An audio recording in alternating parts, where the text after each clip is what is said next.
Okay, testing 1 2 3, testing 1 2 3, testing 1 2.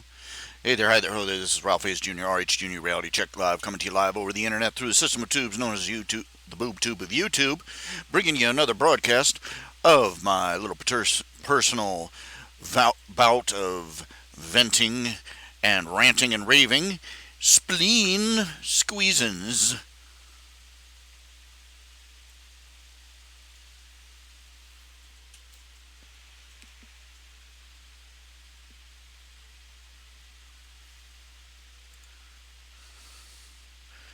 Yes, it's another beautiful day in the neighborhood. Won't you be my neighbor? Pleased to see you all, even though I'm not looking at you all, and apparently nobody's in channel at the moment.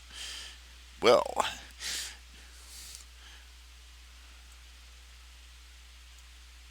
and the desktop audio has stopped working.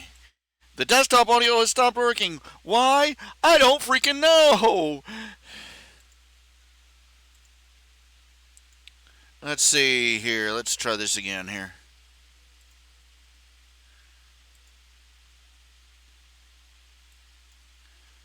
Frickin' stink blanking stinging. It said audio not working right. Properties.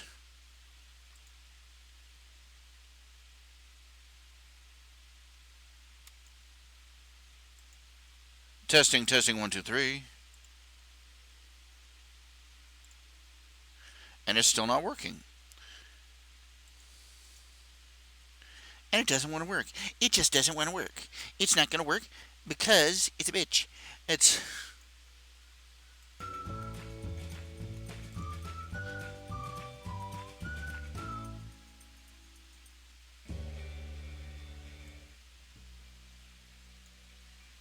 Let's try that again. Guess again. This is. Okay, let's try this start one more time. As I was saying before I was interrupted, this is spleen squeezins.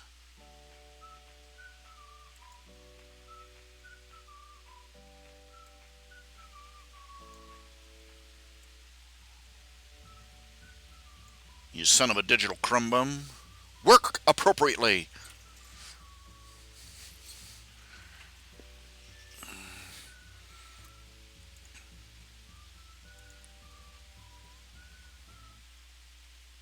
Yeah. Gente visite bem fam fumba he teach about food today she died to think that papa for today papa see for chat fits teach pop rabbit see for that see to him to see. I don't know what I'm doing. I'm just doing it because I can do it. I don't know what I'm doing. I don't know why I do what I do. I just don't understand myself anymore. It makes no sense. Nothing makes any sense. Oh, okay. Apparently, in the news today, the people in Hong Kong are throwing a massive hissy fit because they've got a new extradition to China thing going on. The local government passed. Well, apparently, basically, they're going to the Hong Kong government is basically going to hand over people hand over fist to the Chinese government. I hate to break it to you all, the Chinese government is still a tyranny. It's a fascist state. They control everything, and they are still a tyranny. The fact that they're selling us lots of cheap junk doesn't mean diddly squat as far as their government is concerned. And naturally, the people of Hong Kong, who have managed to hold on to the dwindling threads of freedom,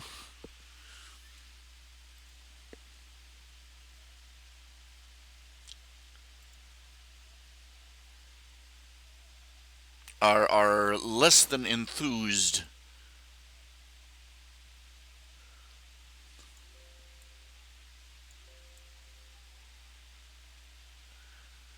They just been basically they've been protesting, and the government's coming out and answering their protests with the usual government approach to reason and impartiality, tear gas and billy clubs. Just the usual wonderful people that they are.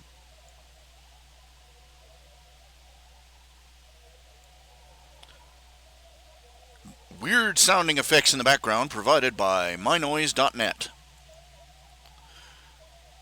This is their warp speed sci-fi background noise generator.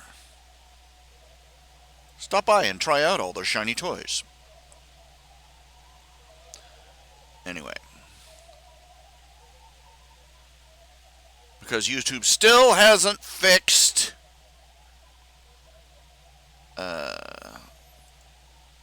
their system so that you can play a full section. They've screwed up again and they still haven't fixed anything. I'm stressed out. I'm feeling a little stressed. What does it tell you about me? What does it tell you about me that the highlight of my month is picking out what groceries I'm going to have delivered that month from the local grocery store? And the thing of it is, I can't go to the store myself, so I can't see what they've got on the shelf. I can only read their bulletins and take wild stabbing guesses at what isn't on sale or in the flyer. So my grocery list involves a lot of hit and miss and guessing. I can order the basics, but if I want anything in particular, I've got to call them up and ask, "Do you have this on the shelf?" And they have to send somebody out into the store to go roaming around, and then they come back to the phone. No, we don't have that. And apparently, they don't carry things for very long. They stopped carrying the brand of cereal I like to eat. They stopped carrying the brand energy drink I like to order. They stopped carrying this. They stopped carrying that. And one week they had one week they had this economy size thing you could order of Hot Pockets, and next week we don't carry those. We don't have any out there. So fun and lots of yucks trying to figure out what I'm actually going to buy. I hate shopping online because I have to guesstimate ballpark what how much it's going to cost. I do my best to figure it out. Try and keep it on a particular budget, but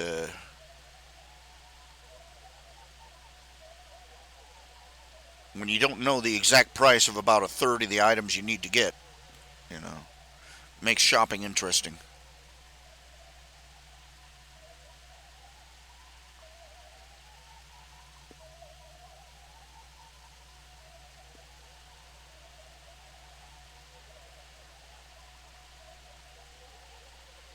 You don't know if you don't know if the teenage girl that you've asked, do you carry this? You don't know whether she actually looked or whether she just searched where she thought it should be and didn't really check. So makes it interesting. Oh no, we don't carry that. And next week you find out they do. Of course, I've been having to shuck and jive and wait for a bank transaction to go through before I can order the groceries. The transaction, the earliest it's supposed to go through is tomorrow. I love banks, don't you? They can send a debit or a penalty fee, halfway to around the globe, literally, from here to China and back again, in the blink of an eye. But when it comes to running transactions for you, it may take 3 to 5 days. That was a fine excuse when you had the Pony Express doing the deliveries. When you had to load the money into a stagecoach and race it across the Badlands. But in the 21st century, in the digital age, it's bullcrap.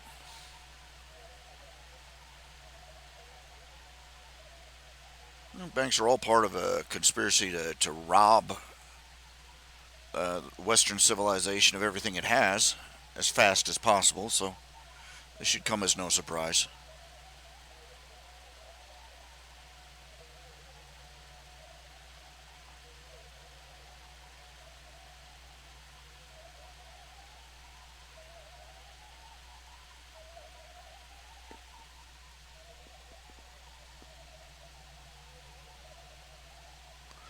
Anyway, let's see here. Let's see here.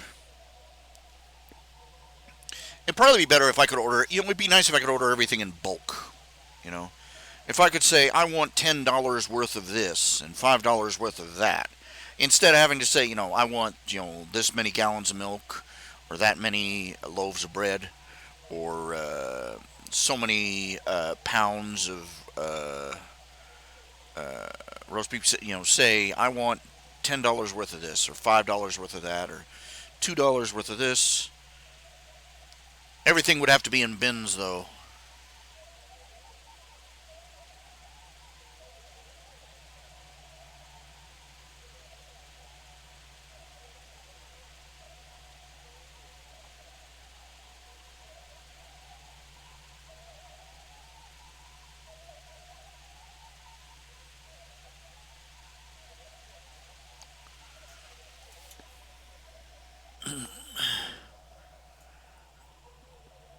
Excuse me, I'm just trying to get something under my foot here. Just a second. All right.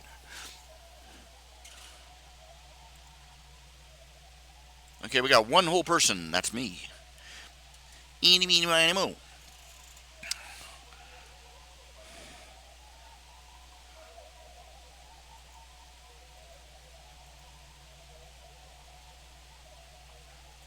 No. I'm lonely out here. Somebody come in here and say hello. Tell me you love me.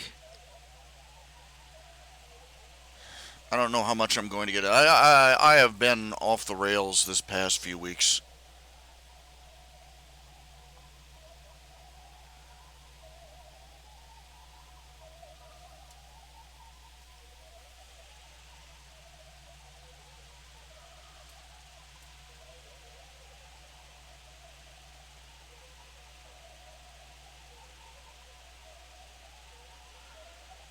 Past few days at least. Just having trouble sleeping, having trouble getting up. Just getting hit out last Saturday. I got hit by something. It felt like I don't know, a flu bug or something, because it started just nasty cough. By Sunday, I was running back and forth to the bathroom. Well, waddling back and forth to the bathroom every 5 to 10 minutes.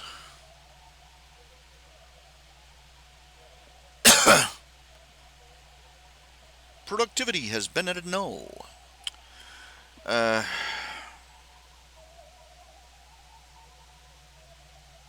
What else to say?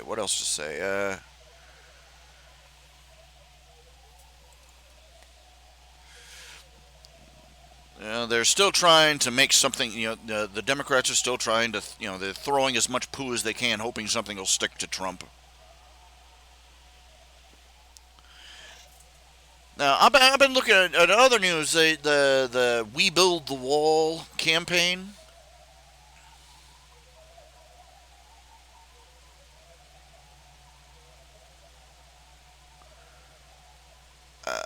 They're still going strong. They've built a section of the wall already. They built a section of the wall. But well, let's see here. How long is the "We Build the Wall"?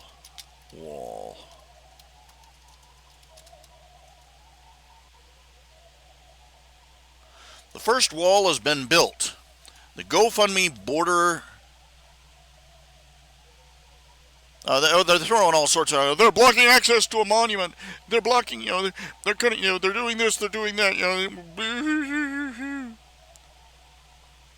They built the first section of the wall. The problem is I've seen photographs of it. It's maybe more. It's maybe a mile long section of wall. That's about it.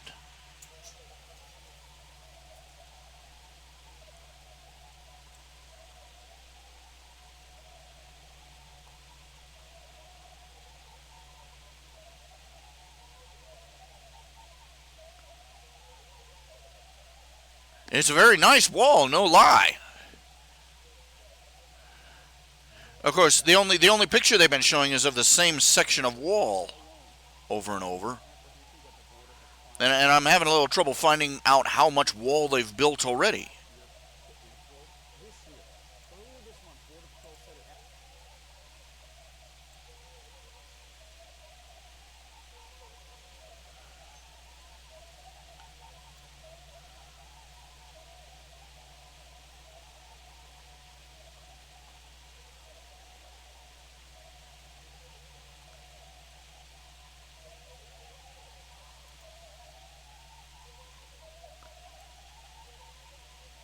According to this, We Built the Wall has estimated the Sunland Park portion of the wall is about a half-mile long.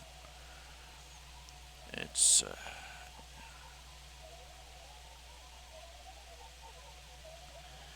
a dang nice wall. It's got a it's a got a solid concrete base. It's sunk down into the earth several feet.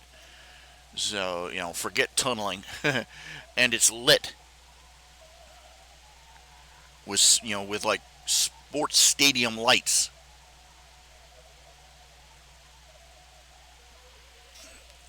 Thus far, the Sunland portion of the wall is about a half-mile long.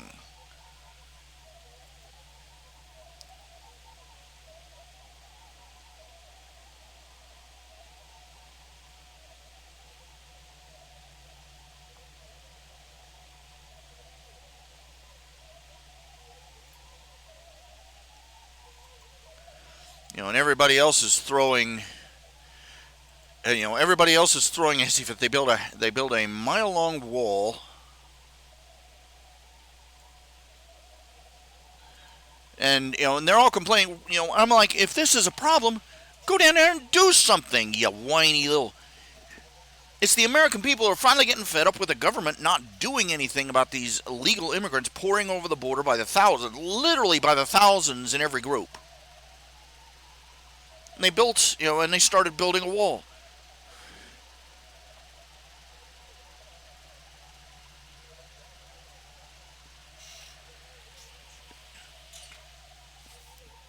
Yeah, damn right it's causing you problems. It's making you look bad. Bunch of lazy, sleazy. In ancient Greece, at one point in ancient Greece, it used to be standard that if somebody pushed, a politician got elected and buggered up, they executed them.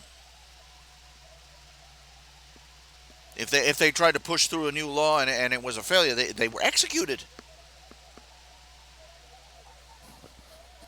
Maybe if their necks were on the line, they wouldn't be so eager to waste our money and our time and to betray our country. We tolerate too much out of these people. We tolerate too much out of our government.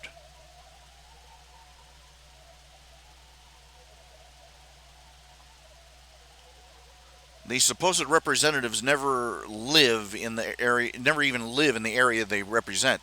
They move to Washington, D.C. and never move again. They never leave. And they spend the rest of their lives doing their damnedest to make the rest of us miserable. And pat themselves on the back for it, even as they line their own pockets.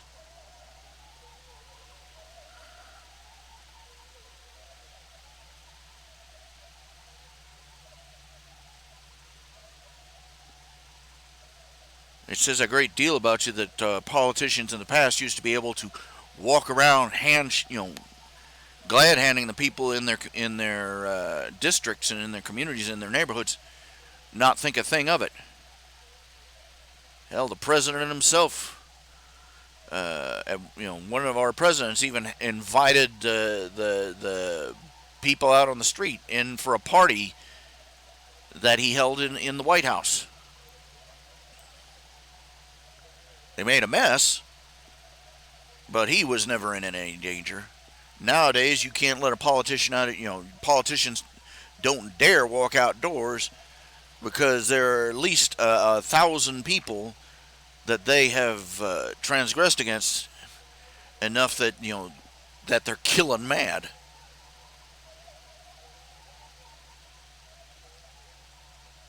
They're not making enemies by being noble. They're making enemies by stabbing people in the back.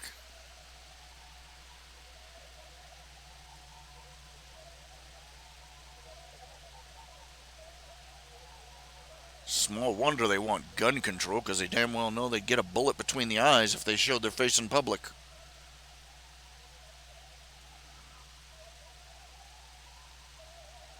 Traitors and thieves, a lot of them.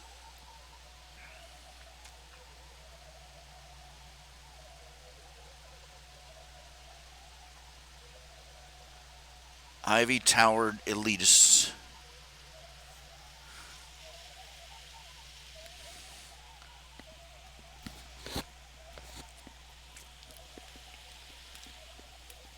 Some of them have been in Congress or in the Senate longer than some royalty have ruled.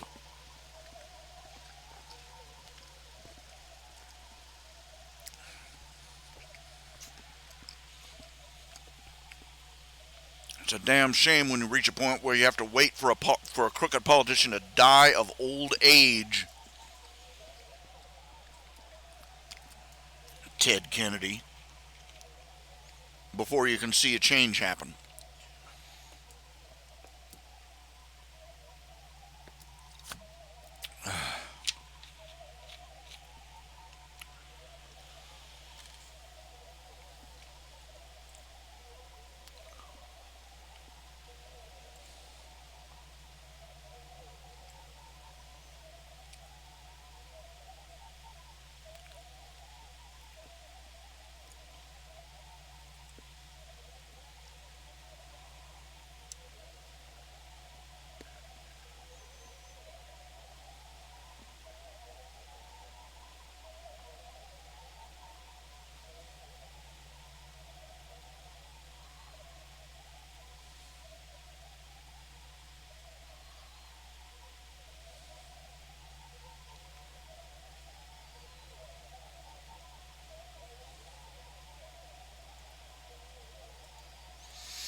Don't know if anybody's out there. Don't know why it's so quiet. It's nearly 8. I'm hoping at least one of y'all comes in and says hello. If nobody comes in, I'm just gonna call it. I'm just gonna call it. I am feeling drained of energy. I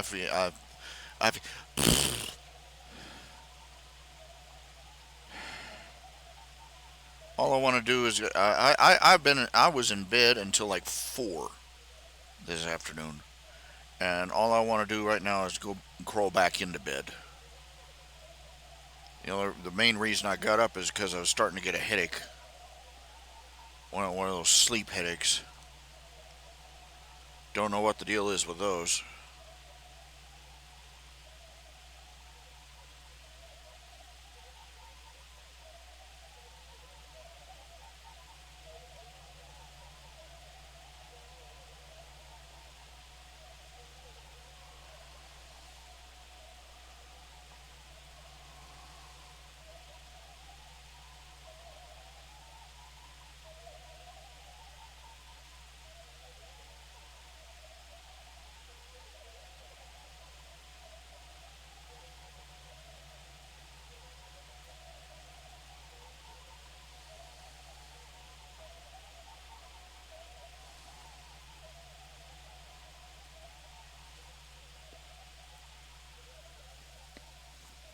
I'm really not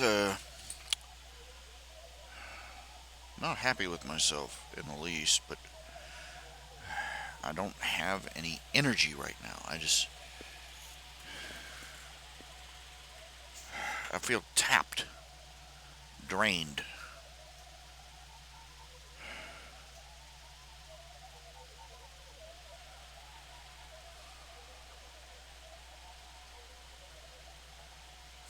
If I get a little cash in, I'm going to order some multivitamins,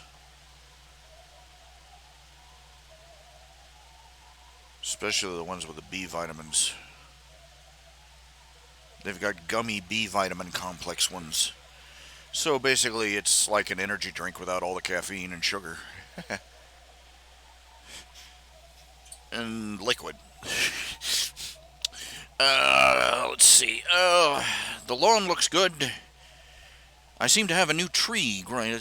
Apparently, years ago, there was a little branch growing out from under my house, and I kept telling every guy that I hired to mow the lawn, "Could you please, chop that down?" And they don't chop it down. And now I've got a new tree growing up right next to the back wall of my house. The end. I don't know what you call it, back wall or the end wall. Well, it's on the other side of my air conditioner.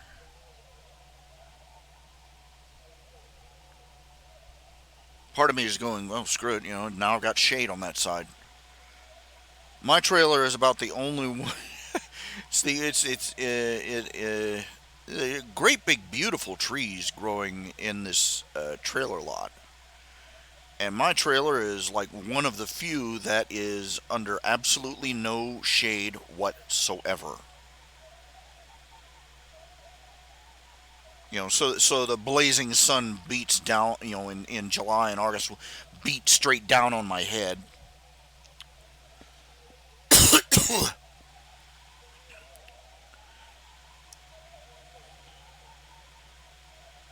I got an energy review from AEP. Apparently, my little trailer uses 74% more electricity than similar houses. I'm like, let's see. I have a little inky dinky air conditioner, a computer system, a refrigerator,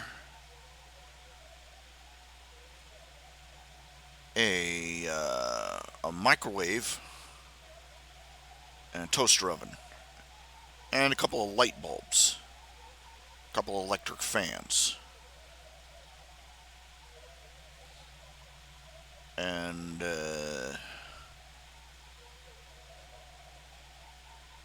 I don't know. I don't know. I don't know what to think. Too much electricity? I don't know.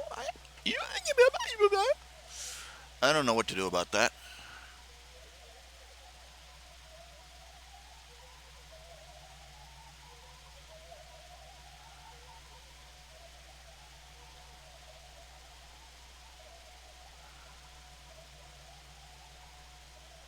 Eh, meant to call the Social Security guy again today. I didn't. Of course, I didn't wake up till 5. Just wrecked. I can only this is my failure. This is my failure. This is a lifelong problem with me. I can only handle one crisis at a time.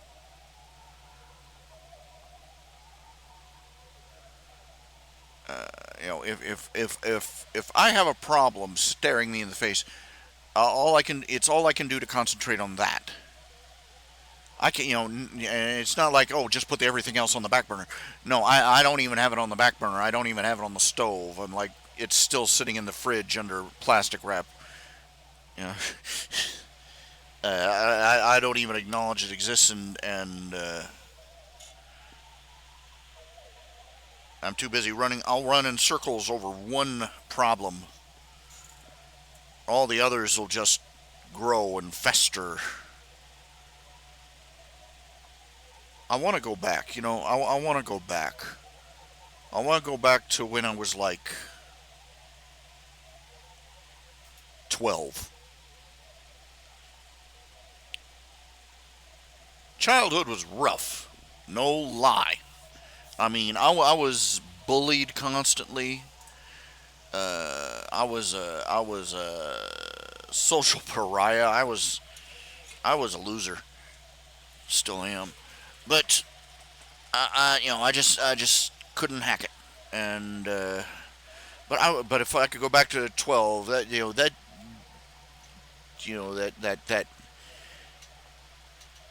before I hit the teenage years. Once you hit the teenage years, uh, parents lose their dang minds. They do. Come on. Everybody talks about how crazy kids get when they turn into teenagers. Try again. It's not just the kids that lose their minds. It's the parents. They expect the kid to show all the maturity and responsibility of an adult. At the same time, the parents, you got the parents. They don't want their little boy or their little angel girl to grow up too soon. And either way, they expect to, they don't want to, they want all the responsibilities. They want these kids to demonstrate all the responsibility of an adult, but have none of the agency.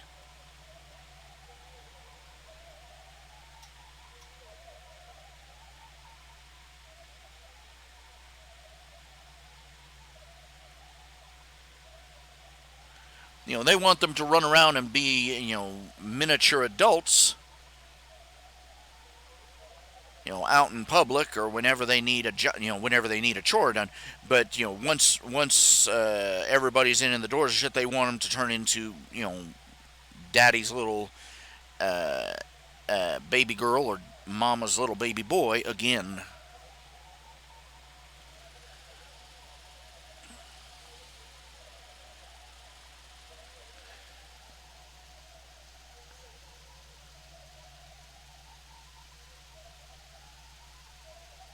So let's not lie about it. So this is why teenagers are crazy. This is why teenagers are crazy. Yeah, I pointed out in Goblin Hollow, Penny. She got shipped off to live with her sister. Because the parents thought her sister would put her head on straight somehow, and Lily does the whole "can we open up an avenue of dialogue" thing with the girl. So how was school today? And and Penny just flips on her. What the heck am I supposed to say? What am I supposed to say? I went to school. We built a space shuttle, Mom. We flew to Paris, France. What do you think we did? We went to school, we listened to a bunch of boring people talk about boring things, ate some mystery meat at lunch, listened to some more boring people talk about boring things, and then came home. You were expecting some maybe exciting information? And for the first 12 years of your life, it's not now, honey. Please stay quiet, honey. Don't talk, honey. Children should be seen and not heard. And then the instant you turn 13, they're all up in your business. They want to give you the fourth degree. What is it? Third degree, fourth degree, fifth degree? Who cares? They want to give you a degree.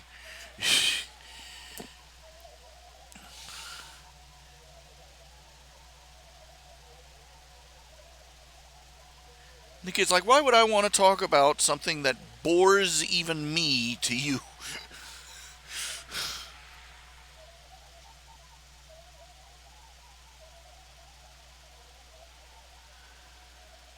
Of course, I don't understand. When she was 6 years old, she always ran up to me and she had so much to tell me about her school day. Yeah, because school was something new still.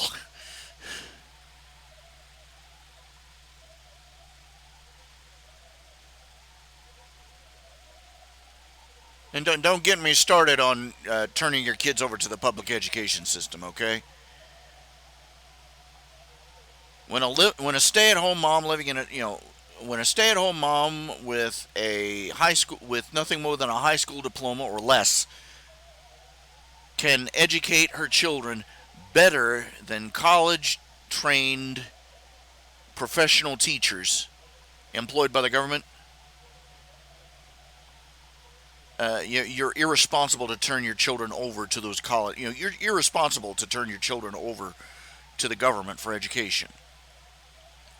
And that's even assuming that, and that would even be assuming that the teachers don't actually have an agenda. They do. The vast majority of them, the public school system is an indoctrination system for the government.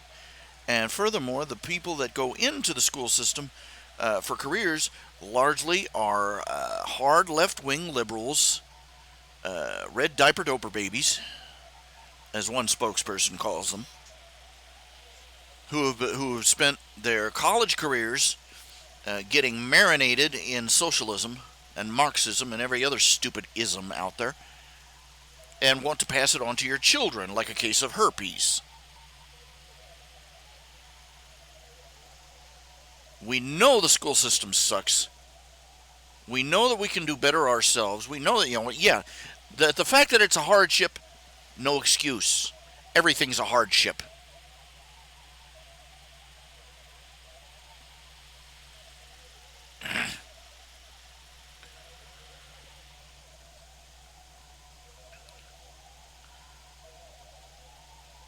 As one man said, they said this over 100 years ago.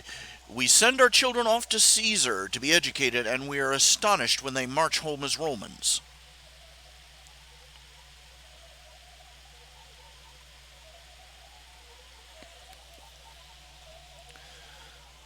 But really, bologna sandwich for dinner and breakfast, actually.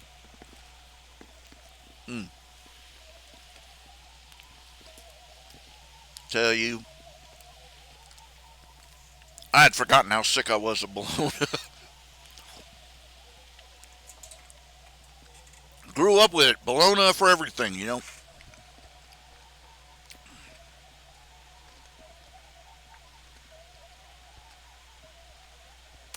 Bologna and saran wrap Velveeta cheese. Saran wrap cheese.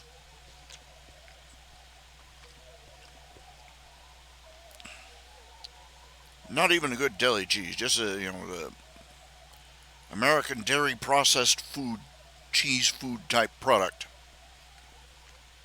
in individually wrapped slices.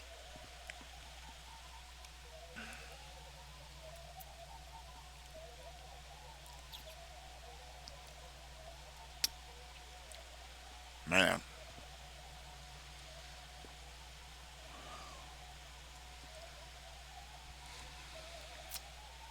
I don't know. And green beans with everything. The vegetable, over and over again. The vegetable we had it was usually like this. Okay, some sort of meat,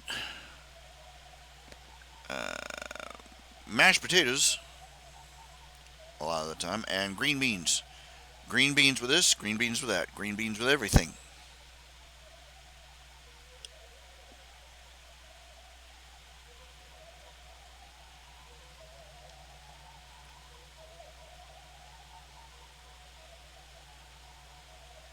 Kept us alive, no doubt. But man, to this day, I can't, I'll pass up the green beans. Pass them up hard. I have trouble, my source of greens and veggies is a salad. Lettuce, raw veggies, shredded carrots and stuff. About a ton of dressing.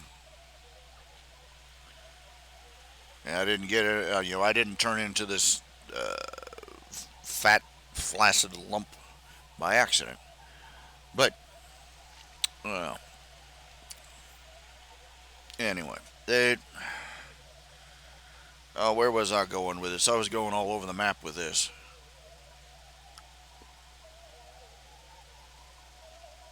But if I could go back, I would go back to about the age of 12. As bad as it was, living in a bullied neighborhood and having to deal with the expectations of being a teenager.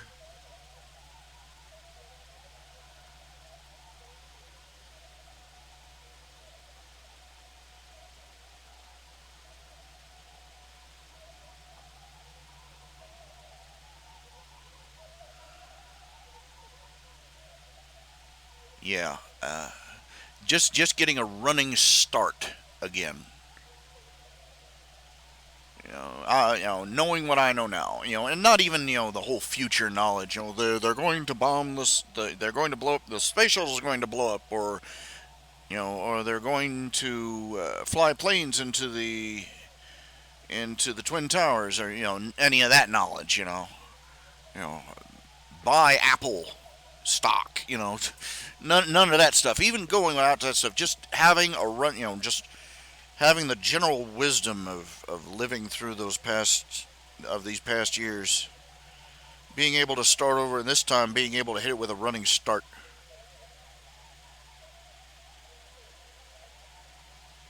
Having to start all the things that I've created over the years, having to start over from scratch, that would be kind of painful.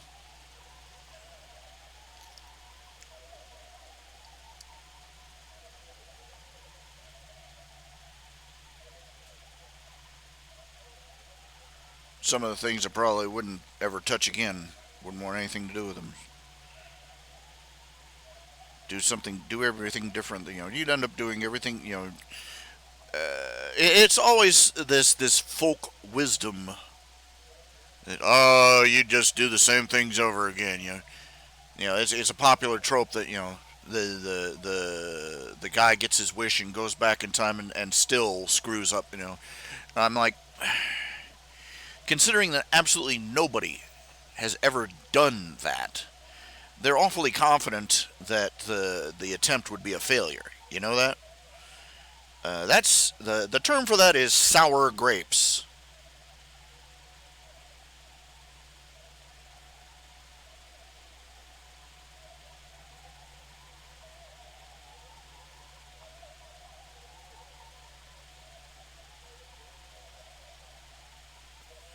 They try it. For those who don't really know where that saying comes from, it comes from Aesop's fables, where a fox spends a whole day trying to reach a cluster of grapes that are just out of reach, and then wanders off and tells anybody that'll listen, "Oh, those grapes were probably sour anyway."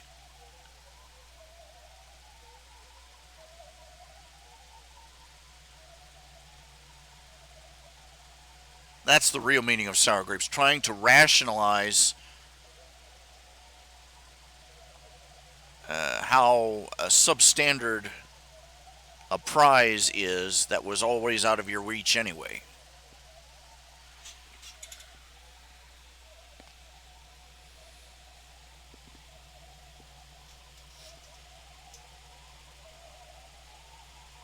And hello, who's in channel? Who's in channel? Who's in channel? Talk to me.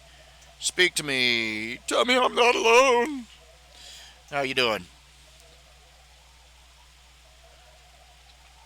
I've just been meandering, just randomly talking. Can you hear me out there? Please type something in the chat window.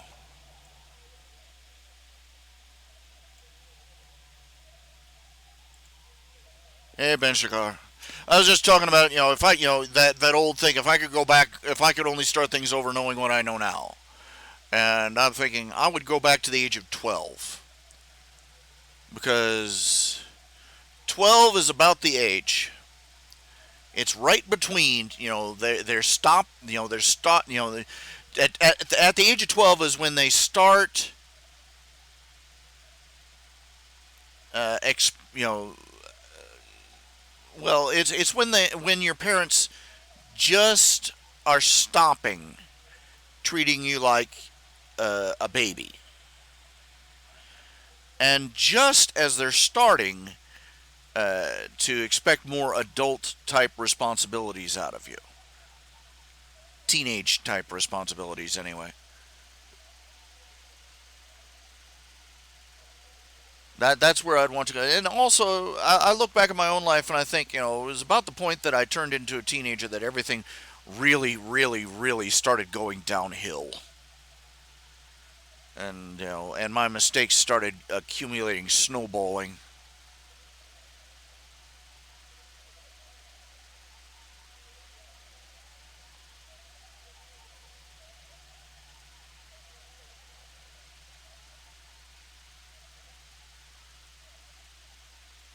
I don't want to. I feel like that uncle on Napoleon Dynamite. He was so he sits around his entire life wishing that he could go back and do over one particular football game in his high school career. So much so that he buys a time machine off eBay. He and Napoleon Dynamite both end up, electrocuting themselves in the groin trying to make it work.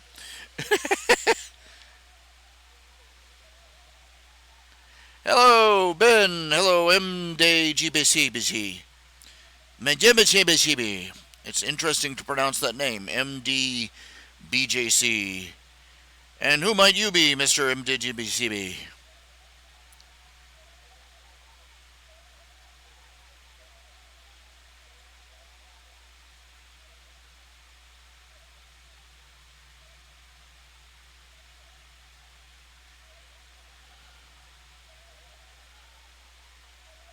I'll wait for an answer, but I'm going to go on talking, so don't be upset. Okay, we got. Well, like I was saying, uh,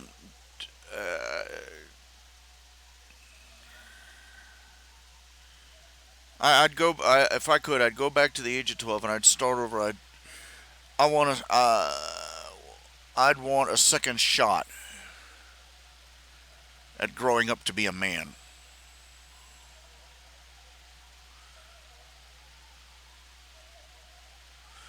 and that and all that entails being independent, responsible, both independent and responsible, and faithful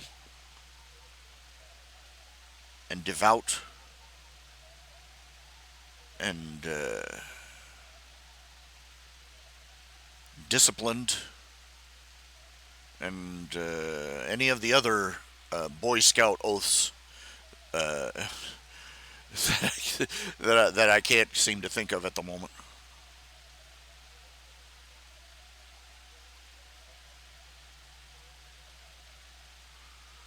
It's kind of devastating to my faith that I can look at the list of the fruits of the spirit, and I look at myself and I say I don't see no fruit, and that just makes you start to wonder. But I would do so many things different. I'll tell you one thing for sure. I would insist. I would be getting a part time. I would be getting a part time job as soon as possible back then. Back when money was still worth something.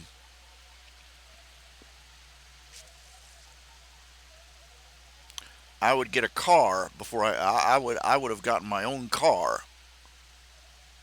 I would have saved up my money, banked it, and gotten my own car ASAP. In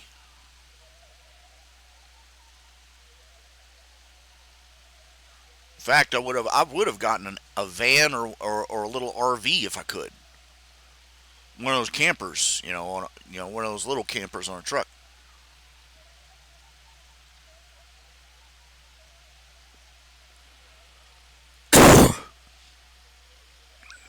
I would have picked out a different. I would have picked out a college, and it would have been a different college from the one I went to.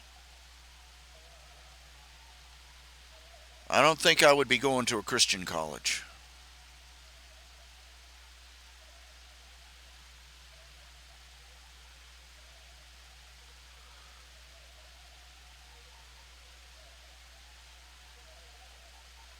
And it's terrible. Oh, he wouldn't go to a Christian college? No,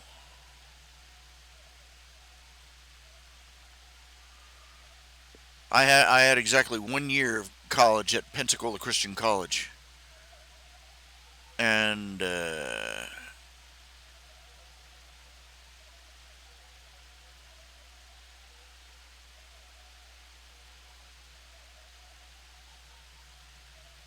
I did not come out much more of a man than I went in.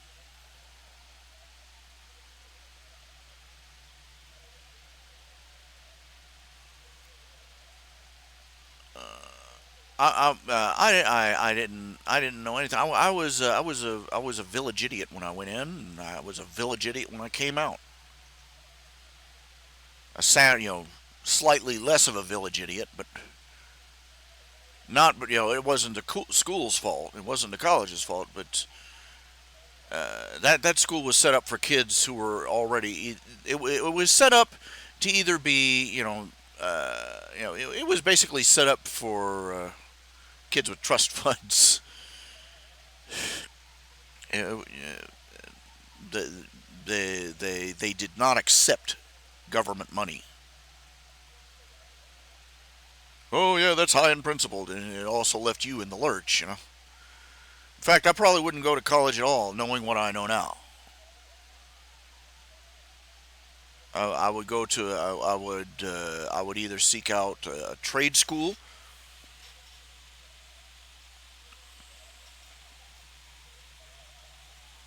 I might take art courses.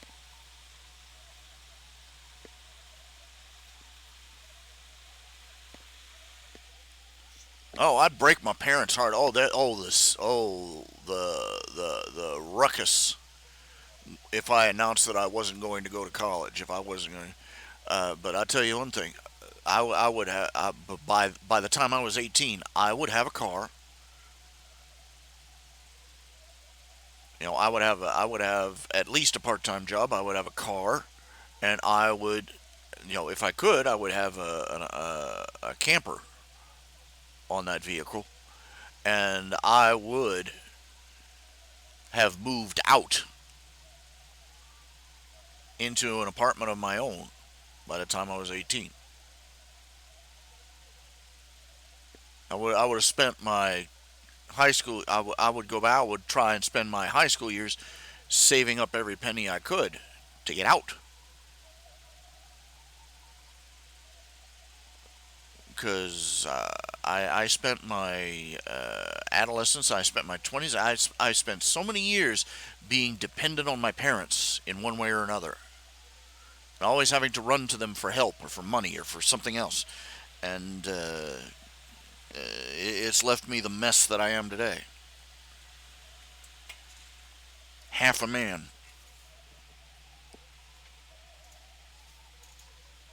Ah, you're the one who commissioned Penny and Lily having the water gun fight, huh?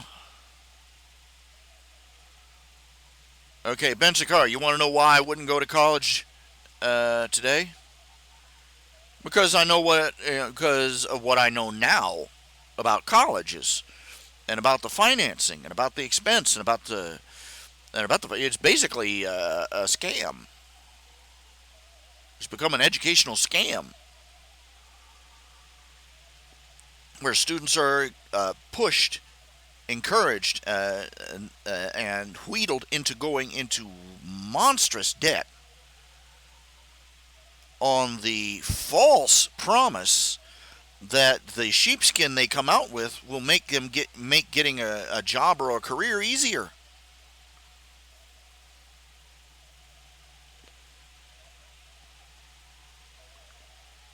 I wouldn't go back. The problem with the college I chose is that it was a compromise. I was scared. I had never had, but I was 18. My final year of school was homeschooling. I had no experience being on my own. No experience at having a job. No, I didn't. I had no experience in any of the adult skills. Do you get what I'm saying? None of them. And my parents wanted me to go to college, but they said, what you do after the first year is fine, but the first year at least you will go to a Christian college. And I looked around, uh, and I wanted to go to a college with an art course because art was the only thing I really enjoyed doing.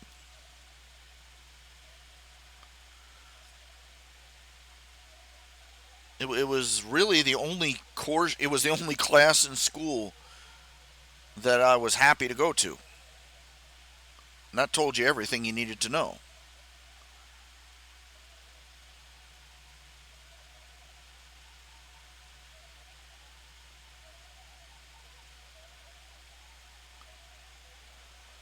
And to some extent, I had this. I suppose I had this delusion of plunging into this bohemian uh, art culture.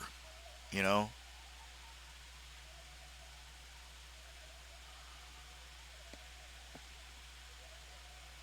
being a part of a whole new, different uh, world, and but the colleges I looked at, the Christian colleges, they didn't offer art courses. They didn't offer an art major or even an art minor. And I found Pensacola Christian College. Oh, college down in Christian college down in Florida. They have a work scholarship program. I'd never held a job, and I had no idea the responsibility involved in holding a job. But and they offered a commercial art major. And I was like, that was a compromise. My parents wanted me to go to a Christian college. I wanted to, go to some bohemian art college. So we compromised. I went to Pensacola Christian College. And it was a mess from the beginning. I was not mature enough to be out on my own.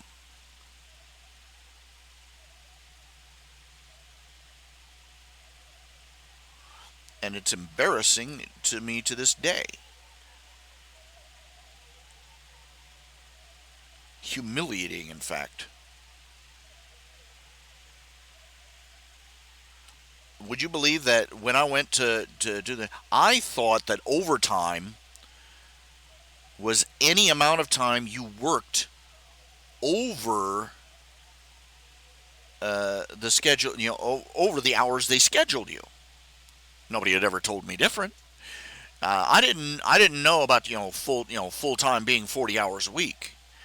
So I thought I stayed an extra half hour past the time I was supposed to clock out. I've got a half hour overtime. I was a dummy. I really was.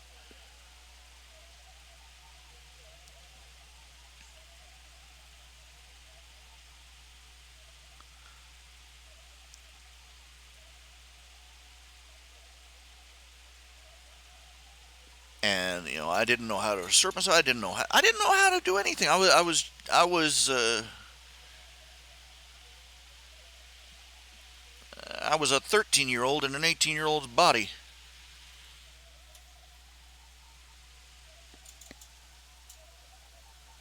If I could just go back and do those years over again. Of course, I'd probably make even worse mistakes. I have no idea what I would do when it came time to choose between. I really didn't know what I wanted to do with my life, and I was scared to make a choice. I chose art as a default because it was the only thing that wasn't painful to me.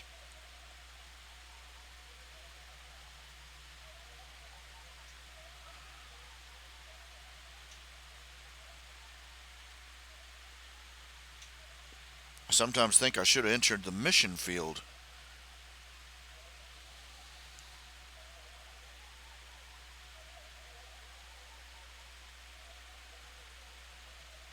Of course, the logic behind that is that the mission field is, I resist the idea of going into the mission field. So therefore, that's God talking to me, telling me that I should be in the mission field because you resist the idea. Yeah. Uh, I don't know. No. Me being responsible for the well-being of the souls of a group of people in a church, no, no.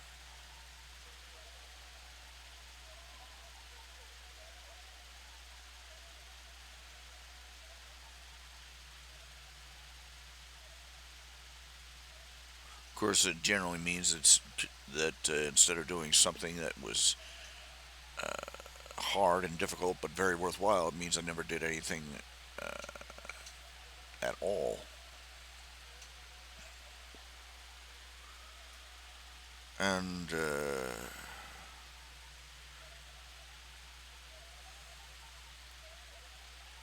I went off to college, a man child who didn't know how to balance a checkbook or hold a job or how to do anything involved being an adult. And my life has careened back and forth from crisis to crisis ever since. Here I am, 48 years old, in debt to the IRS again, in debt to the landlord again.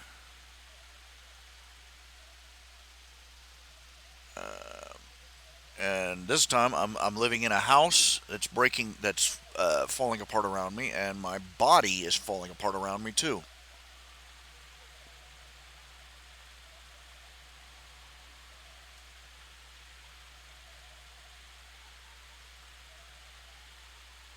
And it's just too many bad decisions, and I'm really not sure what's going to happen to me next.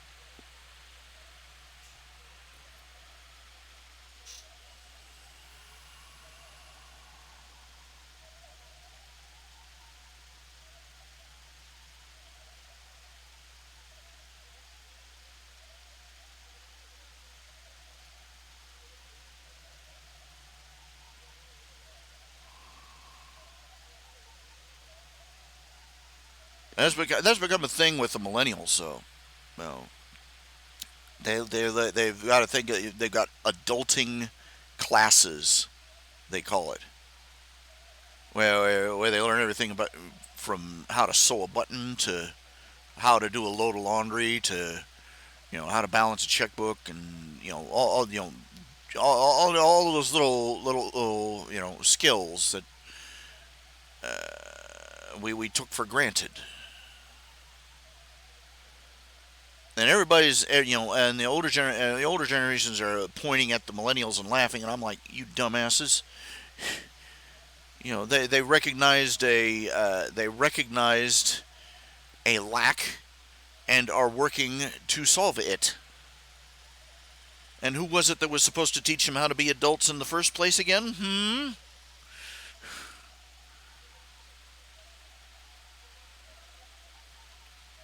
Maybe it's my own immaturity, but I'm tending to side more and more with the millennials on a lot of points against my own generation and the previous one. Who was supposed to teach these kids how to run their lives, how to change oil in their car, and open a checking account and arrange an appointment with the doctor and all that other crap, you know?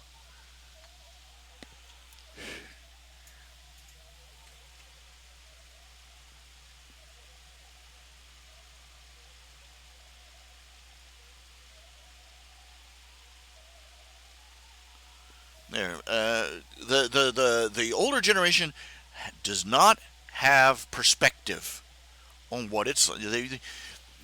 Every generation says my parents don't understand me, but yeah, the older generation, they do not know something. Things have changed drastically since the boomers were kids, and since the Gen Xers were kids, and they haven't grabbed hold of the idea yet.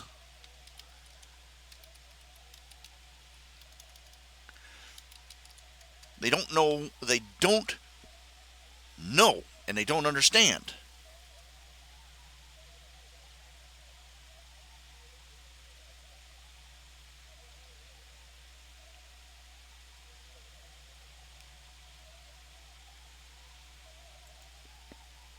Look, let me put it this way: college. Let's see here. Oh, get this.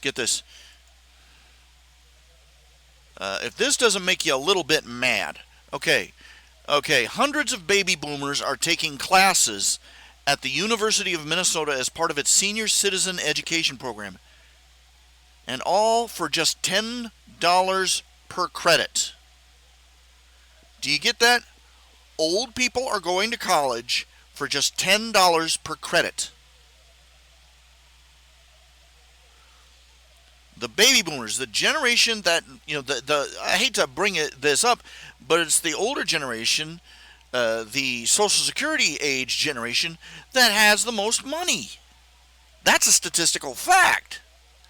They're the ones who have the retirement funds, and their age group is the one with the most money. But they're the ones getting the free handout. And they get this senior citizen education program, and all just for $10 per credit.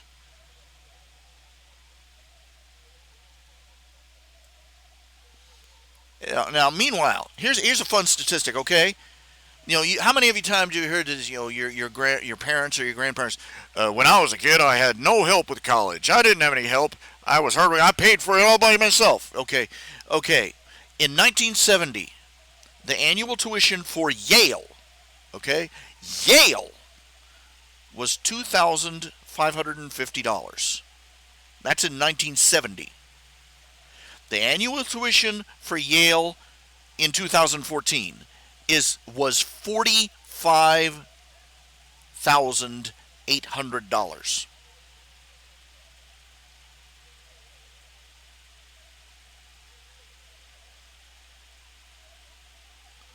Or let's just call it 46. 23 times what it was in 1970. The minimum wage in 1970 was $1.45. The minimum wage today, in 2014, $7.25, which, adjusting for inflation, is half what it was for the people in the 1960s. But minimum wage in 1970 was $1.45. Minimum wage in 2014, $7.25. Daily hours at minimum wage needed to pay for tuition in 1970, 4.8. Daily hours at minimum wage needed to pay for tuition in 2014, 17.3.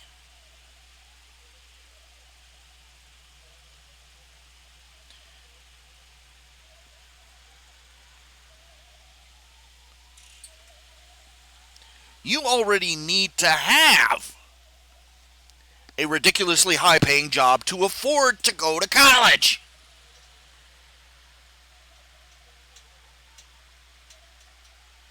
The generation that had it easiest paying for their college is now basically getting a free handout to go back to college again. Meanwhile, the current generation is staggering around with six-figure debt for diplomas that aren't worth the sheep they were ripped off of.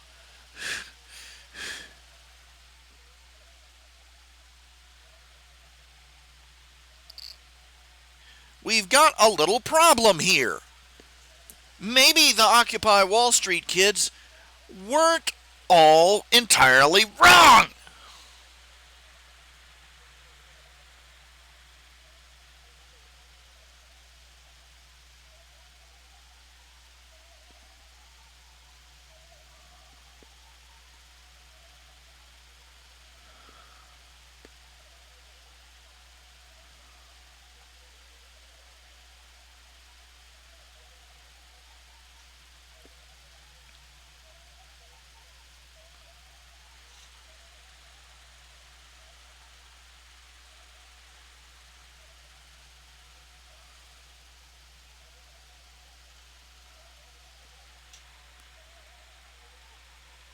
It just eats at me. It just does.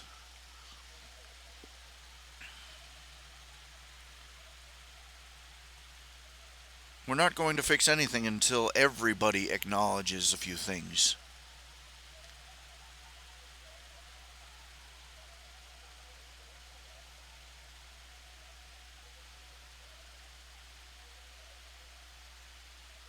It wasn't the. It isn't the. It isn't the Gen Xers. It isn't the. It isn't the millennials that created the welfare state. It isn't the millennials who created the Ponzi scheme of Social Security. It isn't the millennials who created the housing bubble. It isn't the millennials who made all the economic and social and political and military messes that are in the world today. And it isn't the millennials who made the millennials.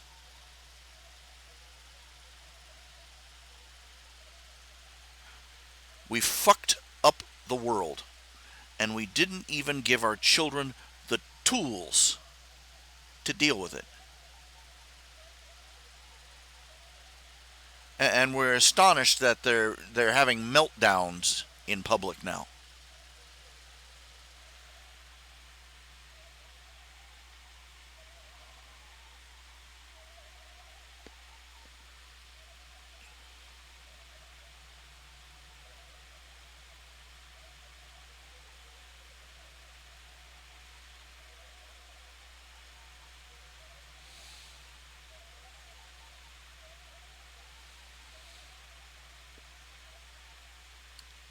We're baffled by that. We're confused by that. And I'll say it for my generation, Generation X. We weren't exactly prepared for what we slammed headlong into either. These are cumulative problems. The problems that the millennials are facing are cumulative problems. A couple of generations of not being prepared to be an adult. A couple of generations of tomfoolery, like the housing bubble. The housing bubble was caused by political correctness. You had these busybodies that went into the banks and saw that a lot of black people weren't getting loans, and they said this isn't fair, and they started instituting these what's the word, moratoriums. They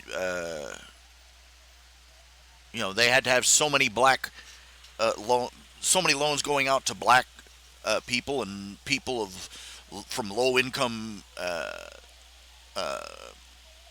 communities and such, or the bank was in trouble. What they didn't bother to think about is there was a reason that these people weren't getting loans. It wasn't because they were black or just because they were poor. The reason they were poor is because they were such terrible credit risks. The banks were basically forced to give loans to people they knew would not pay them back and would default on them. And the banks did the only thing that they offloaded the loans wherever they could. They sold the loans to other organizations, just trying to shuffle off the hot potato before the timer ran out. And kaboom, the timer ran out, and the .com and the housing bubble, kaboom.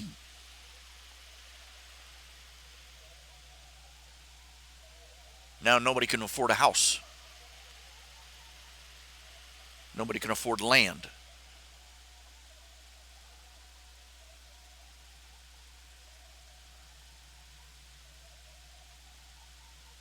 They pushed and pushed. Political correctness again.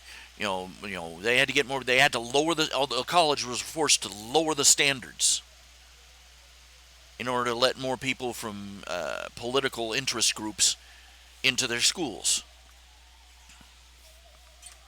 And so they did. Now you had a bunch of kids who weren't going to finish college in the first place, or were just going to waste their time filling the school up. So the school had, the school only has so many seats, so the prices went up. And as in any system where you have a buyer, a seller, where you have somebody buying something, somebody selling something, if you have a third person who's paying the bill, neither the buyer nor the seller have any incentive to stay sane. The buyer goes, well, this guy's paying for it, and they'll gobble up whatever they can get. The seller goes, well, this guy's going to buy whatever I sell him, and so he starts raising the prices. And that's what happened with all these government loans for education. The GI Bill was one thing. These were for this was for soldiers who were coming, who had served the country, coming back trying to rejoin regular civilization and needed a leg up to get an education and get a running start. But then the GI Bill, and it spread and it spread and it spread, and they were giving out loans to any bug-eyed idiot who had at least two regular chromosomes. And the next thing you know, the market is flooded with kids who are getting substandard diplomas for ridiculous prices. What happens? Supply and demand. Everybody, a bachelor's degree used to be worth something. Even if it's the same education, you're not going to be able to get any jobs now because everybody has a bachelor's degree.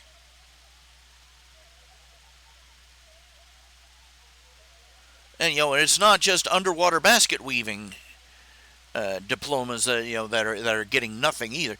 There are people out there that are engineers and architects, bussing tables and working at the bar. It's a mess.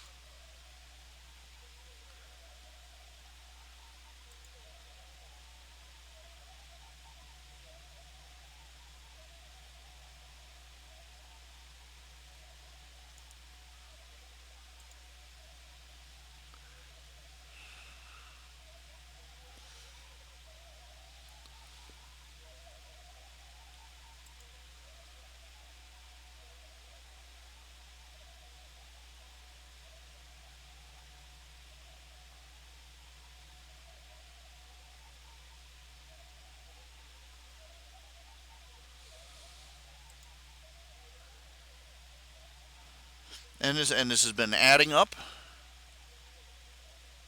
and adding up and adding up and adding up.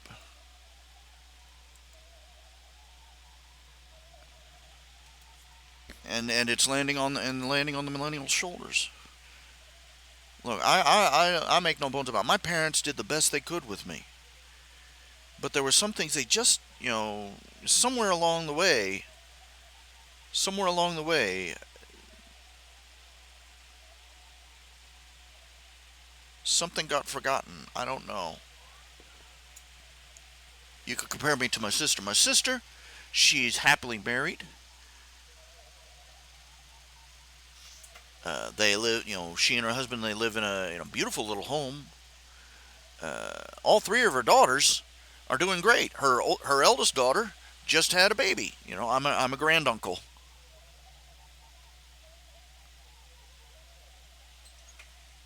Yes, and yes, she's married. So my eldest niece is married, has a baby of her own. And success story. At least as far as the world measures it. They're happy members of their local church, and just they're thriving.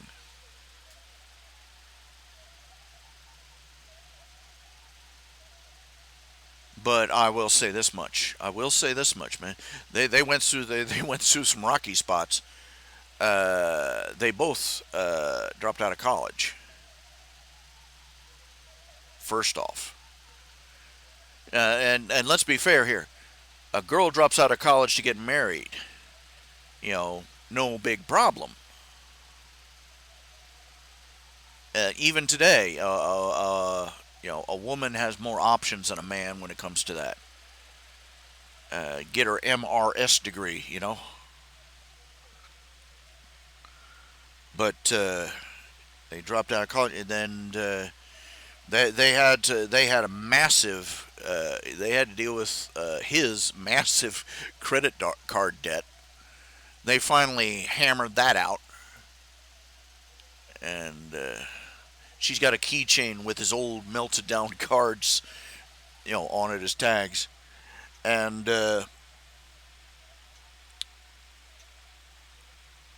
but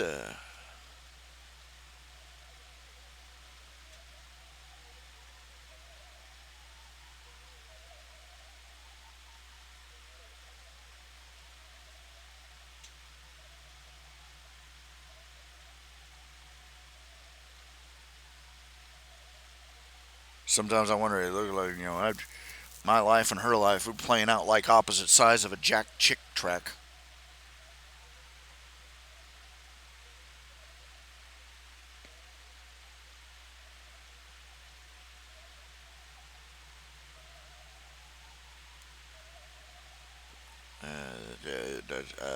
I'm so messed up.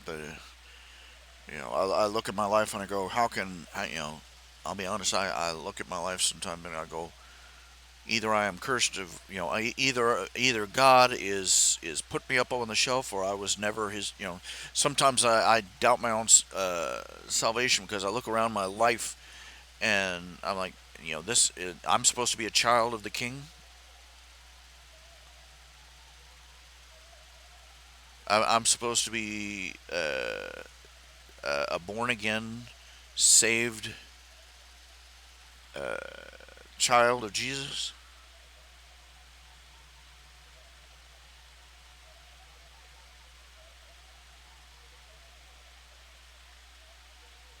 When I'm so messed up,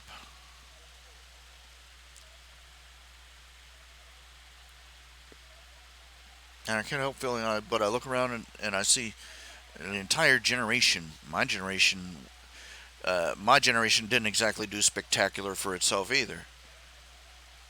Now come the millennials. We had nothing left to give them. We couldn't prepare them to be adults.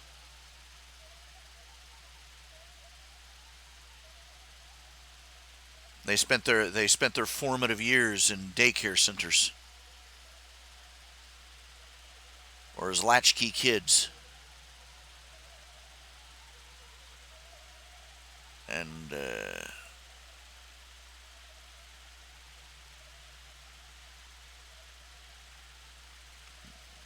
they don't know how to cope. This is why they're out there riding, throwing tantrums and doing all this crazy crap. Because uh, you take a 2-year old child, put him in a daycare center. You got 20 kids and two caretakers, and that child is in a stage where they desperately need the attention and care and presence of their parent, of their mother, of their father. And the only way they can get the daycare center help to even pay attention to them for more than 5 minutes is to be a problem, to throw a fit. And so they grow up their entire lives. Uh, the only way they know how to get attention, the only way they know how to cope with that, with that feeling of frustration and unhappiness with this, is to throw a screaming fit like an infant. And I could show you footage of millennial kids at college just flipping the hell out in ways that you wouldn't expect a toddler to.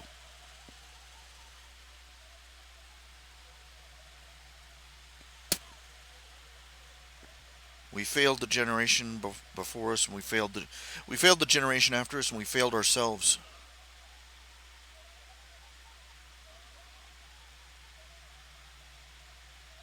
It's bad.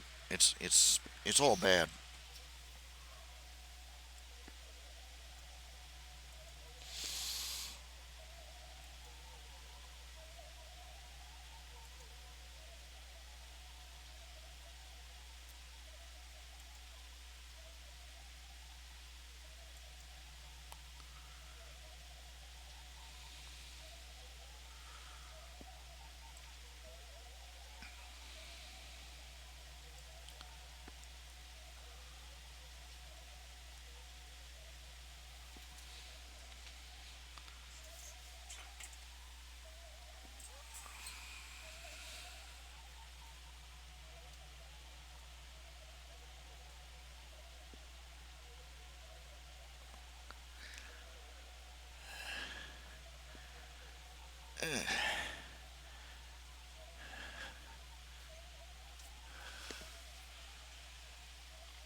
I don't know.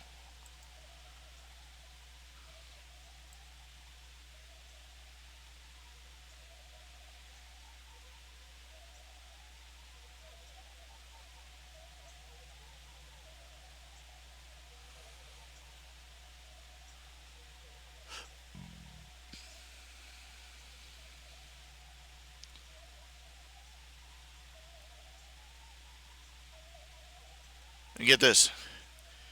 Now this is some scary stuff here. I know. Samuel Adams. He was one of the founding fathers. He was also, you know, he was a brewer. Most people forget that. Now get this. You think, oh, that's a minor little point. No, no, no, no. Get this. The bar tab of a 1787 farewell party for George Washington is still intact. This is a farewell party for George Washington, Mr. Dignity and Piety himself. According to the bill, the founding fathers drank 54 bottles of Madeira, 60 bottles of claret, 8 bottles of whiskey, 22 of porter, 8 of hard cider, 12 of beer, and 7 bowls of alcoholic punch. The party had 55 attendees.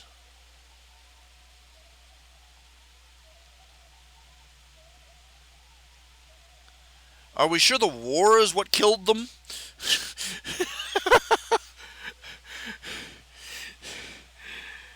Or did their liver just explode?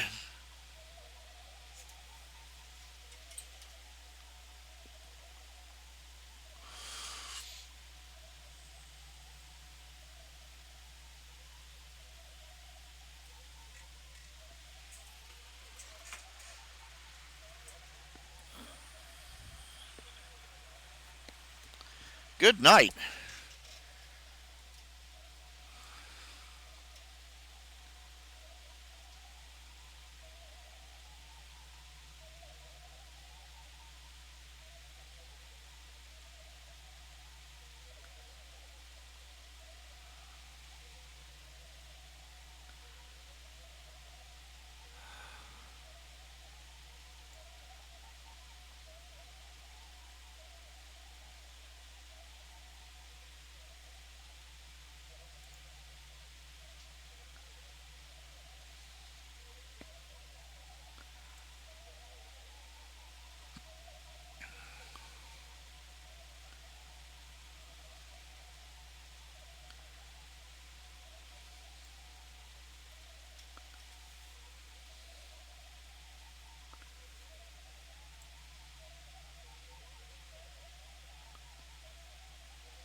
Okay, here's a good one. Here's a good one. I got to show you this one. Uh,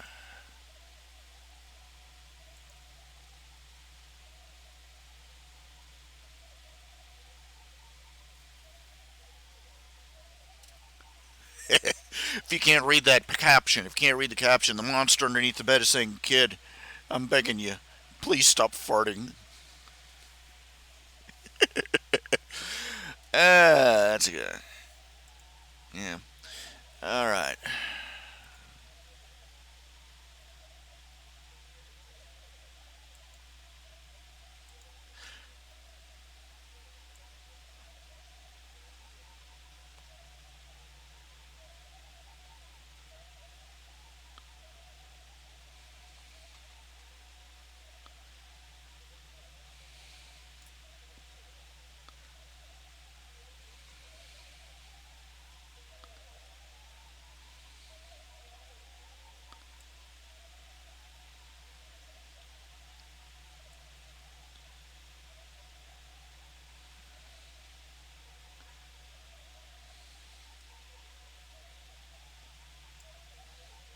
My body is a temple, by the way.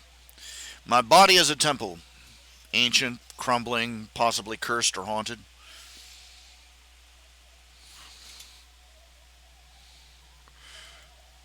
Yeah.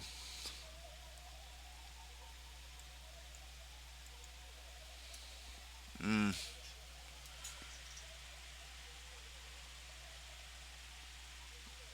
Not to downplay their, I don't, just going back here, she's a woman. It's not like she has to do much to get a husband. Now, I do not want to downplay it. The man she married, he is a good man. He is a hardworking man. He has provided well for his wife and for his three daughters.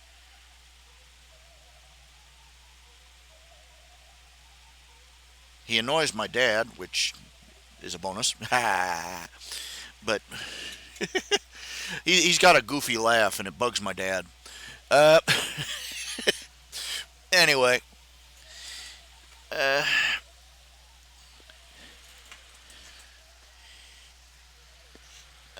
they have a happy marriage. They have a good marriage. I just want to point out it's very straightforward. It's very simple that women do have the option. They could go to college. They have the MRS degree to fall back on.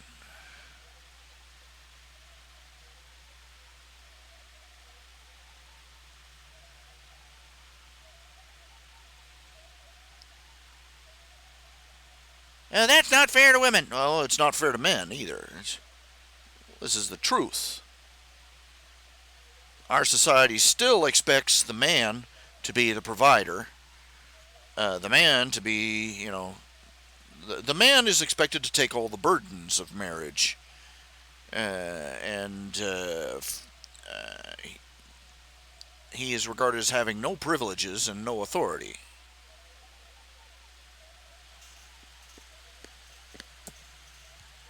By the view of the law, the man exists solely for the benefit of the woman.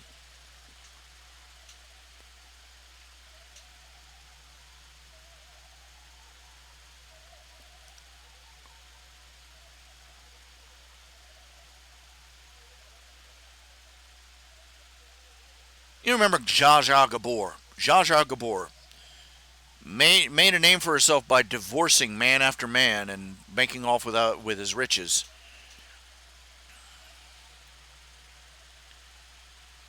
and having a very distinctive accent. Those two things. That was it. She was the yeah.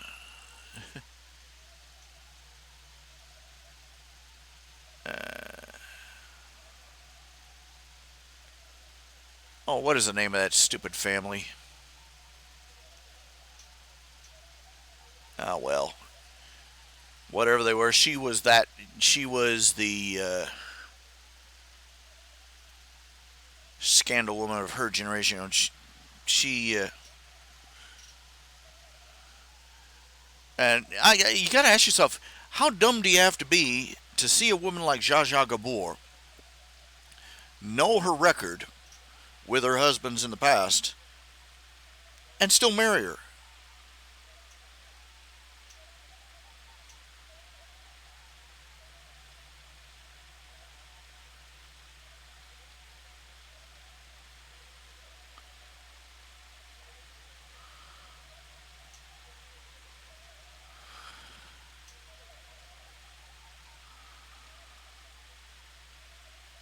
Really, you got to go.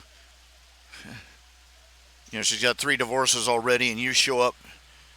You know, you're a loaded millionaire, and you come up to her this time for sure. Oh yeah, yeah, yeah, yeah, yeah.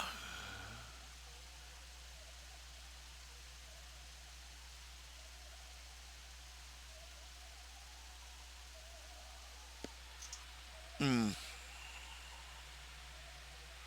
Anyway, moving on, moving on, moving on. I just I ought to be doing this. I ought to be doing that. All they have. This is the most I have energy for right now. I just I just feel like crap, and feeling like crap. I feel like crap for feeling like crap. If you can follow that.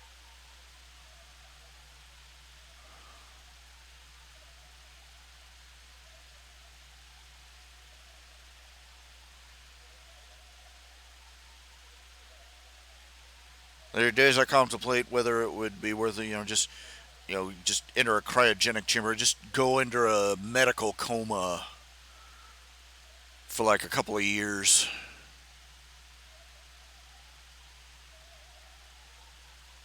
Wake up, maybe I'd feel rested.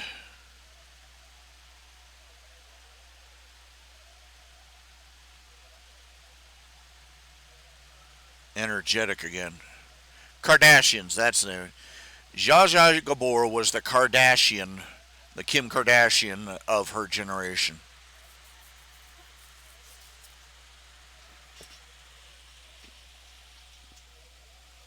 Which is a pretty brutal comparison, but really.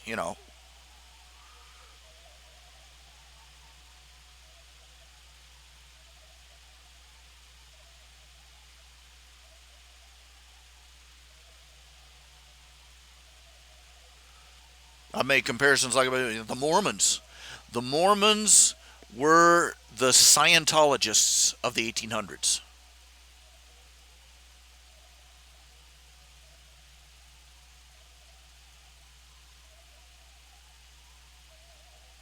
You know, convince me otherwise. I can read you a chapter and verse and background history of the founders of that church, quote unquote, and the motivations and everything of the founders. The Mormon Church was just pretty much the exact same as the founders of Scientology. Their methodology was the same. Their theological methods were the same. It just except Scientologists, when they started out, it was fairly obvious the Scientologists were deliberately doing everything they possibly. L. Ron Hubbard was deliberately doing everything in his power to make it obvious that this was a huge fraud on his part. He's probably spent his entire life sitting. Really? You still believe me? You say, oh, here, let me add a few more. You'll buy that too? God help us if he'd ever seen the flat earth people coming.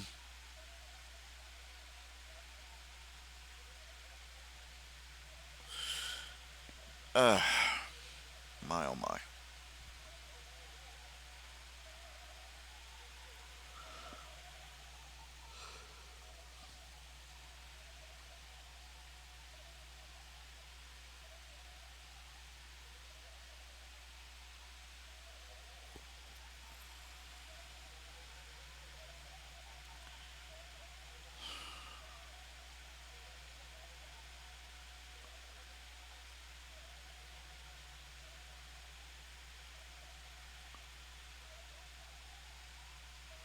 So, MDGBC,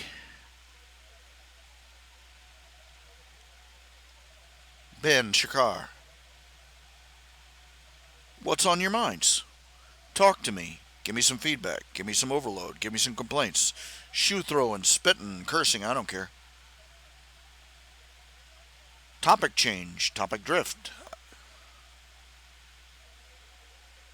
Tokyo drift.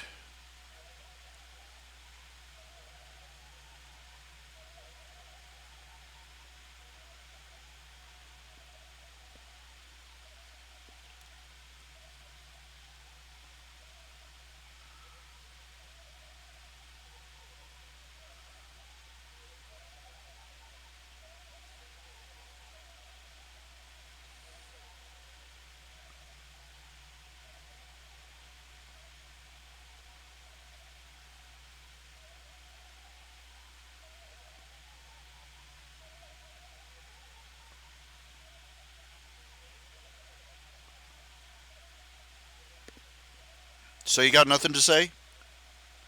You got nothing on your mind? You got nothing you're thinking about? Nothing at all? Really? Come on. Just fling something in my general direction. How many people do I have? How many subscribers do I have on this channel? I have no idea.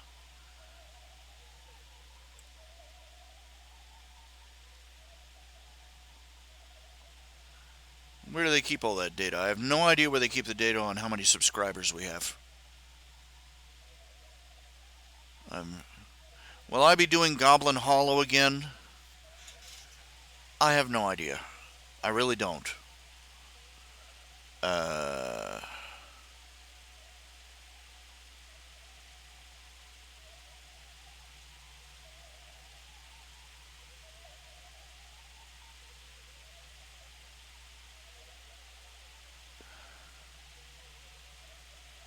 I might do some sketches or a couple of extra strips some time way in the future.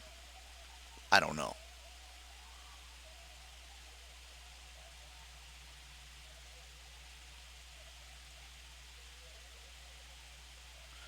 I'm having enough trouble trying to squeeze out ideas for the strips I'm supposed to be doing.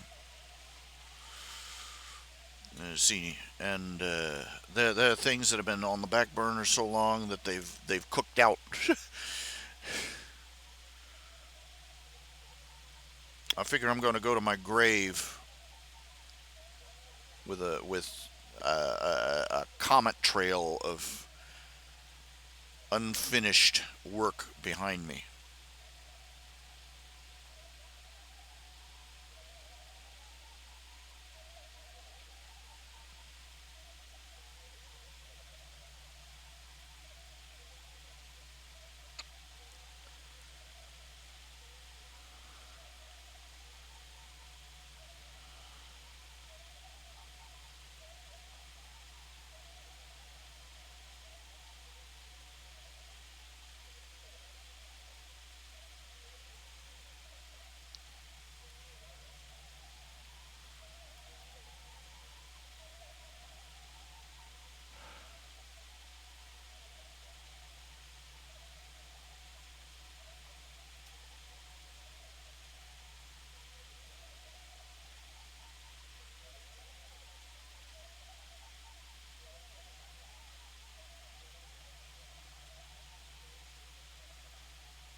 I'm sorry, it's just I lack focus. I lack focus, and I've never had discipline. And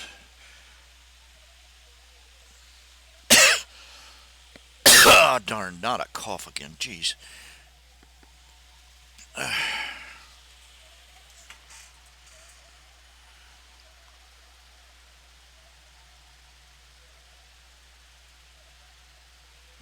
48. This is about the age my parents started ending up on chronic prescriptions.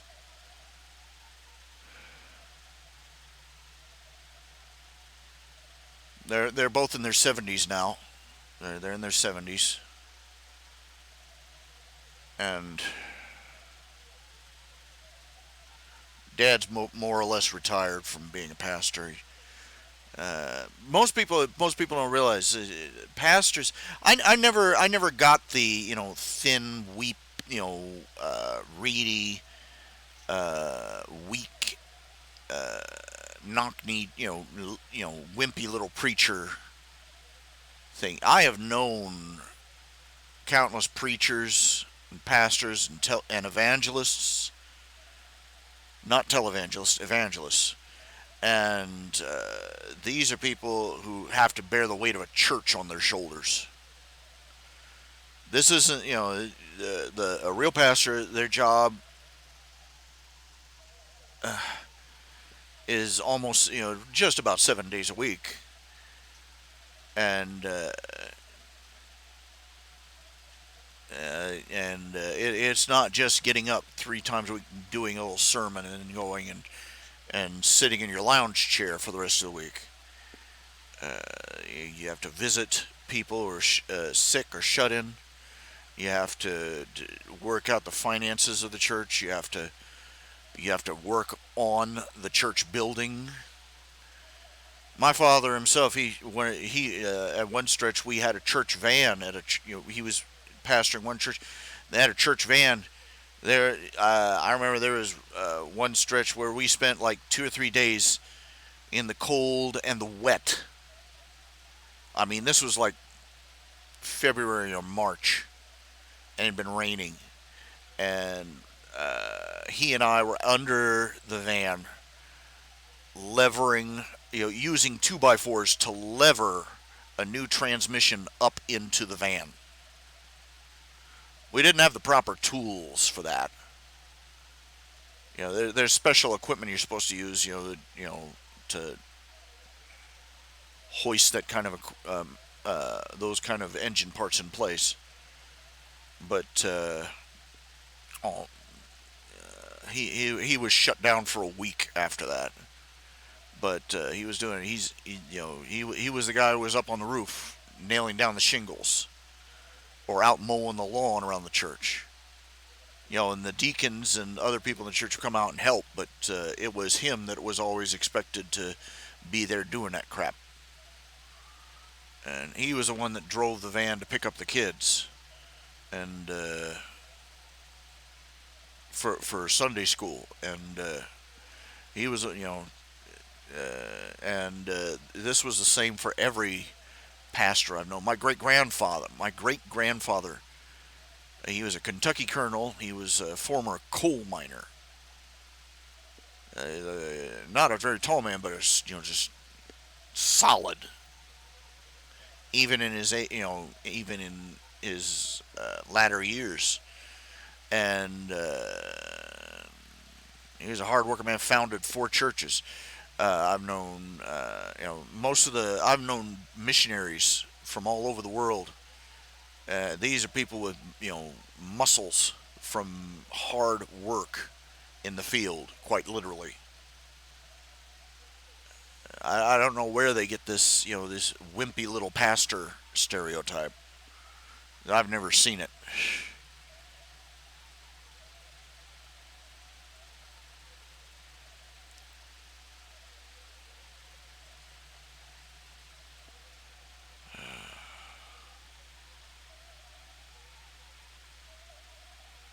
I don't know where I was going with that. I don't know where I was going with it originally, but here it is.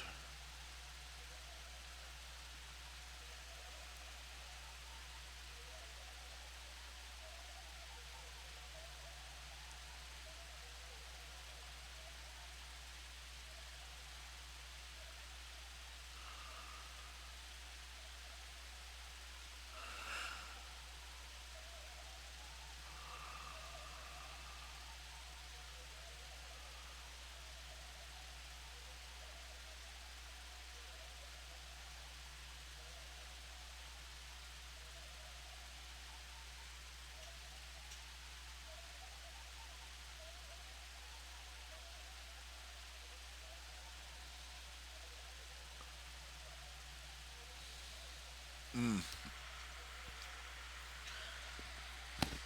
Uh,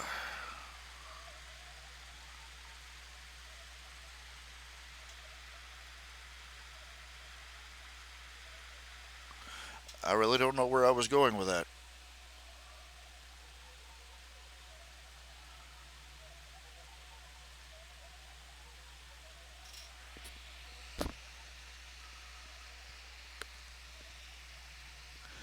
And I have no idea where I am now.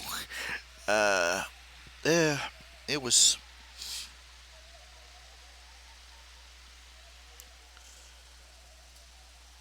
Goblin Hollow and Under the Lemon Tree both. They were ideas. I had no idea where I was going with them because uh, it seemed like the idea originally Under the Lemon Tree. The reason I switched out to Goblin Hollow is because Under the Lemon Tree, the idea seemed a little too multi-layered to be easily approachable by most readers. It just bothered me.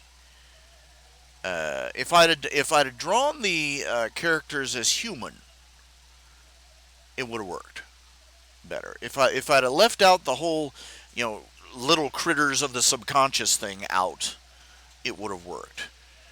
But both of them together, it just seemed to make it too convoluted. And even then, Goblin Hollow is still a little too multi-layered and convoluted. I don't know. Too much, too niche, for lack of a better explanation.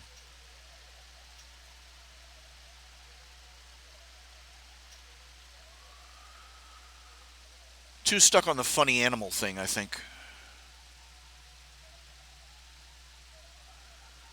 That's why I have so many comic strips on my main page. Different ideas I tried, trying to see if any of them would generate, some traction, some interest. Because it seemed to me, it seemed like, Nip and Tuck and uh, Tales of the Questor, uh, they seem to have stalled out back then, and the audience wasn't growing, and I couldn't seem to. I thought, maybe I should, maybe it's too niche. Maybe I should put out a few other things, try and broaden the net, as it were.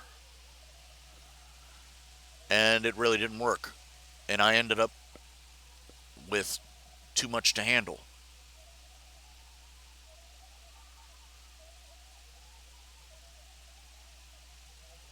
I still do. I still do. I still have too much.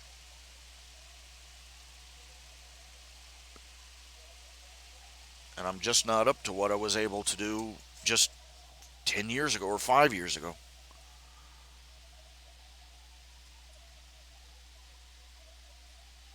It's embarrassing.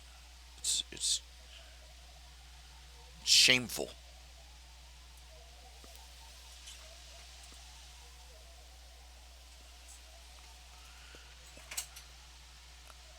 I can't begin to describe if I could go back to the age of 30 or 35.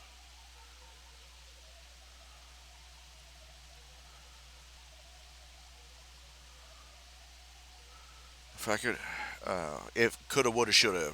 If wishes were fishes, we'd all have fish dinner. If wishes were fishes, there wouldn't be room in the ocean for the water.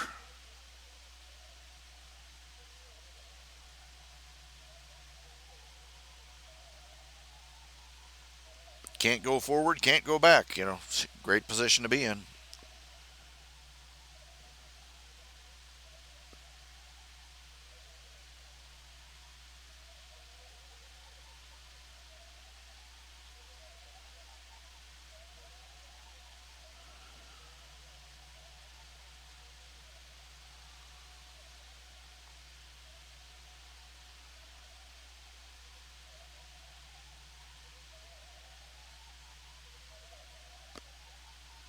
Okay, it's been about 2 hours. It is close to 9:30.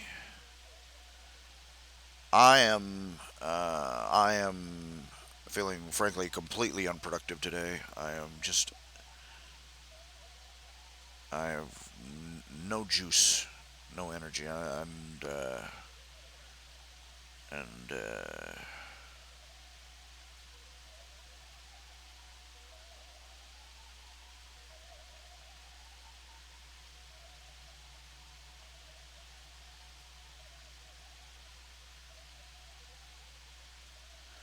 but I think that's going to be it for tonight.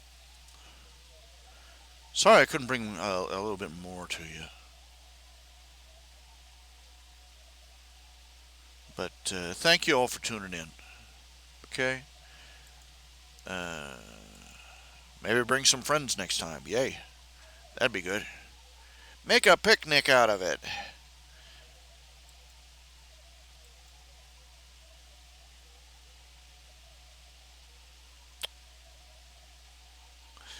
Um, I'll see you again tomorrow. Hopefully, I'll have a little more spit and vinegar in me.